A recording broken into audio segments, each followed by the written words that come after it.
Today I'm going to be taxidermying this huge elk. This is the largest elk I've ever taxidermied. Luckily, I already made these antlers detachable, and I did that in a previous video if you want to see how that's done. And first thing, I got to just roughen up the form so that the glue and clay will stick to it, and then I'm just going to vacuum that foam dust up. I try to clean as I go. Now I'm going to add some eyes, and these are glass eyes. They're hollow in the back, they're kind of half circles, and then here they are after I set them in clay and sculpted them in. And then I'm going to add some ears. These are just plastic ear liners, and this is what it looks like after the eyes and clay and ears and everything. And so whenever I sculpt the ears in like this, I can't put the skin on until I take the ears off, so I use fishing line to cut them off.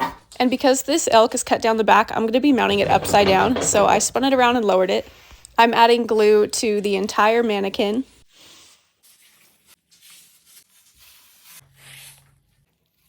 And now it's time to put the skin on. Here I am contemplating how to do it.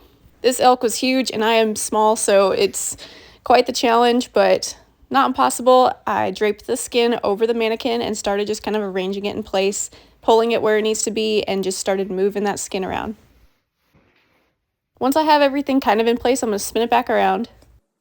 And here it is all done. Just kidding. This is just part of the process that looks super funny. You just got to trust the process here. I'm going to start tucking areas of the face like the nose and the lips, and then I'm going to move on to the eyes. You can see here all this skin is super loose around the eyes, so I'm just going to tuck it and shape it. Off camera, I just set the ears in place. They were pretty simple because I already pre-sculpted them. So now moving on to sewing the back of the mount. This is like literally feet of sewing. It took me probably hours to do this part, but here it is after it's sewn up. And then I'm stapling the hide to the back of the mannequin and cutting off the excess skin. And then I'm just going to brush the entire mount, make the hair look pretty, and make sure all the hair is going in the right direction. So now that all the skin is in place, I'm going to set those antlers back onto the mount.